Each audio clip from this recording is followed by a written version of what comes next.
Hi friends, welcome to sports Fortuner YouTube channel. Friends, ఈ వీడియోలో మనం డిస్కస్ చేయబోయే విషయం ఏంటంటే ఆర్సీబీ టీం కీలక ఆటగాళ్ళ రీసెంట్ ఫామ్ ఎలా ఉంది, టీంలో ఉన్న ఇంజురీ ప్లేయర్స్ గురించి అయితే చూద్దాం. ఫ్రెండ్స్, మన ఛానల్లో ఐపీఎల్ పై వచ్చే చిన్న పెద్ద అప్డేట్ ఏది కూడా మిస్ అవ్వకుండా ఉండాలంటే ఇప్పుడే మన యూట్యూబ్ ఛానల్కి అయితే సబ్స్క్రైబ్ చేసుకోండి, పక్కనే ఉన్న బెల్ ఐకాన్ అయితే క్లిక్ చేయండి. మరెందుకు లేట్ ఫ్రెండ్స్, ఈ వీడియోలోకి అయితే వెళ్ళిపోదాం. ఐపీఎల్ 2025 సీజన్ ప్రారంభానికి ముందు ఆర్సీబీ టీంకి అయితే కొన్ని షాక్లు అయితే తగులుతున్నాయి. కొంతమంది ప్లేయర్స్ అయితే ఫామ్ లో లేక తంటాలు పడుతుంటే, మరికొంతమంది ప్లేయర్స్ అయితే సరైన మ్యాచ్ ఫిట్నెస్ లేక ఇంజురీ కన్సర్న్స్ తో సఫర్ అవుతూ వస్తున్నారు. కొంతమంది ఐపీఎల్ ప్రారంభానికి ముందు అందుబాటులోకి వస్తారని న్యూస్ ఉంటే, మరి కొంతమంది విషయంలో మాత్రం పూర్తిగా ఈసారి ఐపీఎల్ మొత్తానికి దూరం అవుతారని న్యూస్ కూడా ఉంది. అయితే ఎప్పటికీ ఏ ఒక్క ప్లేయర్ కూడా ఐపీఎల్ కి పూర్తిగా దూరం అవుతున్నట్లు గానీ, లేకపోతే తను ఇన్ని వారాల పాటు అందుబాటులో లేడు అని కానీ అఫీషియల్ కన్ఫర్మేషన్ అయితే రాలేదు. ఫస్ట్ ఆర్సీబీ టీంలో ఉన్న ఇంజురీ కన్సర్న్స్ అయితే చూద్దాం. మొదటి ఇంజురీ కన్సర్న్ అయితే ఆ టీం యంగ్స్టర్ జాకబ్ బెథెల్. మన టీమిండియాతో జరుగుతున్న సెకండ్ ఓడిఐ సందర్భంగా మరి తను హామ్స్ట్రింగ్ ఇంజురీ కారణంగా దూరం అవ్వడం అయితే జరిగింది. మరి ఈ వన్డే సిరీస్ కే కాదు, రాబోయే ఛాంపియన్ ట్రోఫీకి కూడా జాకబ్ బెథెల్ దూరం అవుతున్నట్లుగా వాళ్ళ టీం కెప్టెన్ అయిన జాస్ బట్లర్ చెప్పడం అయితే జరిగింది. నార్మల్ గా హామ్స్ట్రింగ్ ఇంజురీకి పట్టే రికవరీ టైం చూసుకుంటే గ్రేడ్ 1 చిన్న మైల్ స్ట్రైన్ ఇంజురీ అయితే మాత్రం రికవరీ అవ్వడానికి 2 నుంచి 3 వారాల సమయం అయితే సరిపోతుంది. అదే గ్రేడ్ 2 ఇంజురీ అయితే 4 to 8 weeks. Grade 3 heavy severe injury, శస్త్రచికిత్స చేస్తే గానీ క్యూర్ అవ్వని ఇంజురీస్, దీనికి మినిమం రికవరీ టైం అయితే 3 నుంచి 6 మాసాలు. ఏమైనా మల్టిపుల్ ఇంజురీస్ ఉంటే కొంతమంది ప్లేయర్స్ దగ్గర 1 year వరకు క్రికెట్ కు దూరమైన సందర్భాలు కూడా ఉన్నాయి. బెథెల్ది అయితే మాత్రం గ్రేడ్ 1 ఇంజురీ అంటున్నారు. రికవరీ 2-3 వీక్స్ లో అయిపోతాడు. ఐపీఎల్ నాటికి అందుబాటులో ఉంటాడన్న న్యూస్ అయితే ఉంది. మరి ఆర్సీబీ టీంకి తను మిడిల్ ఆర్డర్లో key player.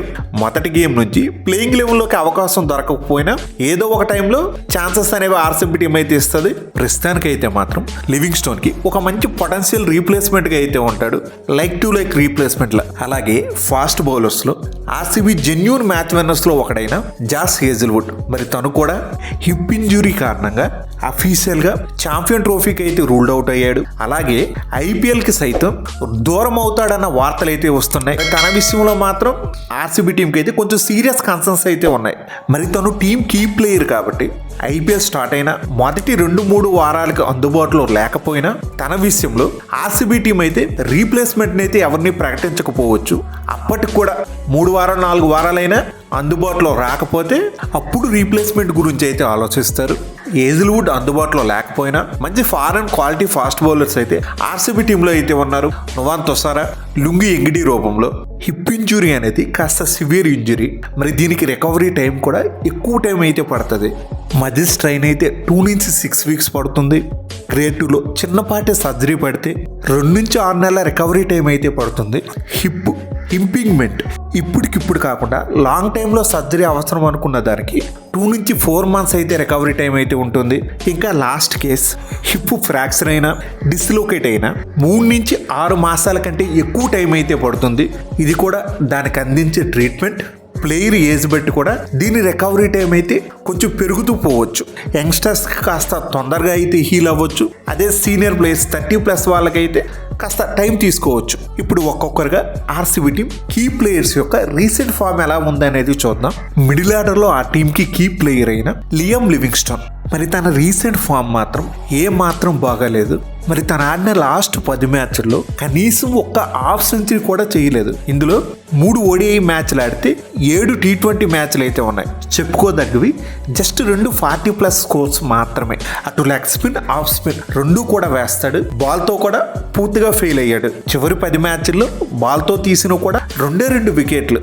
Next player Phil Salt. మరీ లివింగ్స్టోన్ అంత వరస్ట్ ఫామ్ లో అయితే వెళ్ళాడు. మరి తను కూడా ఇండియా ఇంగ్లాండ్ సిరీస్ లో 5 T20 మ్యాచ్లు ఆడాడు, 3 ఓడిఐ మ్యాచ్లు కూడా ఆడాడు. మొదటి జరిగిన 5 మ్యాచ్ల T20 సిరీస్ లో ఫస్ట్ 3 T20లో ఫిల్ సాల్ట్ కొట్టిన పరుగులన్నీ కూడా సింగిల్ డిజిట్ స్కోర్సే, 5-4-0. ఆ తర్వాత కాస్త 4th T20 నుంచి లైన్ లో అయితే పడ్డాడు. కొంచెం తన బ్యాట్ నుంచి రన్స్ అయితే వస్తున్నాయి.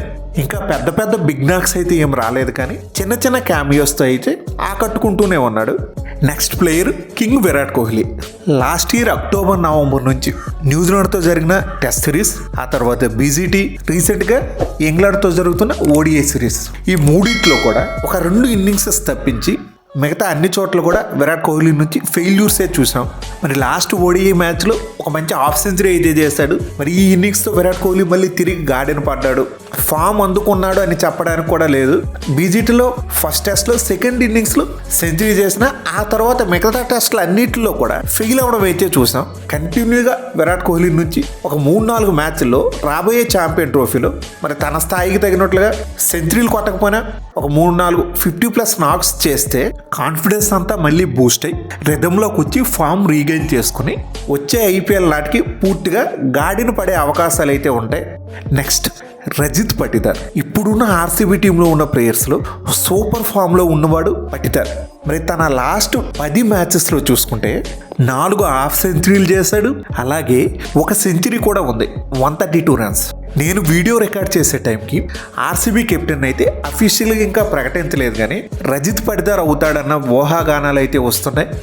ఎక్కడికక్కడ దీని మీద న్యూస్ కూడా సర్క్యులేట్ అయితే అవుతుంది. ఫ్యాప్ వెళ్ళిపోయాక మరి ఆ తర్వాత ఫస్ట్ నుంచి విరాట్ కోహ్లీయే కెప్టెన్ అవుతాడని అన్నారు. మరి ఎందుకు మరి విరాట్ కోహ్లీ కెప్టెన్సీ తీసుకోవడానికి అంగీకరించలేదు, ఏమైంది, కారణాలు ఏంటి అనేది ఇంకా బయటికి తెలియలేదు. అవన్నీ తెలిసాక ఫర్దర్ వీడియోస్లో అయితే దాని గురించి డిస్కస్ చేసుకుందాం. అలాగే ఆర్సీబీ టీంకి నెంబర్ 7 పొజిషన్లో ఫినిషింగ్లో ఇంపార్టెంట్ ప్లేయర్ అయిన కృణాల్ పాండ్యా, తన ఫామ్ కూడా మంచి సూపర్గా అయితే కనిపిస్తుంది. మరి తను ఆడిన లాస్ట్ 10 మ్యాచ్ల్లో బ్యాట్తో చూసుకుంటే ఒక 2 80+ స్కోర్స్ అయితే ఉన్నాయి. బాల్తో చూసుకుంటే 10 మ్యాచ్ల్లో 16 వికెట్లు అయితే పడగొట్టాడు. మరి రీసెంట్ డొమెస్టిక్ ఫామ్ బాగుంది, ఫిగర్స్ ఎంకరేజ్మెంట్గా అయితే ఉన్నాయి. మరి ఐపీఎల్లో ఏ విధంగా పెర్ఫామ్ చేస్తాడనేది చూడాలి. నెక్స్ట్ బౌలింగ్ డిపార్ట్మెంట్లో ప్రధానంగా ఫాస్ట్ బౌలింగ్లో primary fast bowler, the most experienced player swing king Bhuvneshwar Kumar.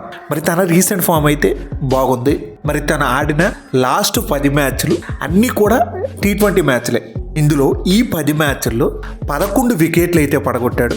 Next fast బౌలింగ్లో మరొక ఇంపార్టెంట్ ఫాస్ట్ బౌలర్, టీంకి ఫ్యూచర్కి ఉపయోగపడతాడని రిటైన్ చేసుకున్న ఎస్ దయార్. మరి తను ఆడిన లాస్ట్ 10 మ్యాచ్ల్లో యూపీ ప్రీమియర్ లీగ్లో 3 T20లు ఉన్నాయి. విజయ్ హజారే ట్రోఫీలో 3 వన్డే మ్యాచ్లు ఆడాడు. అలాగే 4 టెస్ట్ మ్యాచ్లు కూడా ఆడాడు. మొత్తం మరి ఈ 10 మ్యాచ్ల్లో తను తీసినవి 16 వికెట్లు. మరి ఇది ఫ్రెండ్స్ ఆర్సీబీ టీం కీలక ఆటగాళ్ళ రీసెంట్ ఫామ్ గురించి, టీంలో ఉన్న ఇంజురీ కన్సర్న్స్ గురించి వీడియో. ఫ్రెండ్స్, ఈ వీడియో మీకు బాగా నచ్చినట్లయితే లైక్ చేయడం మాత్రం మర్చిపోవద్దు. అలాగే మన ఛానల్లో ఐపీఎల్పై వచ్చే రెగ్యులర్ అప్డేట్స్ ఏవి మిస్ అవ్వకుండా ఉండాలంటే ఇప్పుడే మన యూట్యూబ్ ఛానల్కి అయితే సబ్స్క్రైబ్ చేసుకోండి. పక్కనే ఉన్న బెల్ ఐకాన్ అయితే క్లిక్ చేయండి. నేను మిమ్మల్ని మరో ఇంట్రెస్టింగ్ వీడియోతో మళ్ళీ కలుస్తా. Thank you, by bye friends, జై హింద్.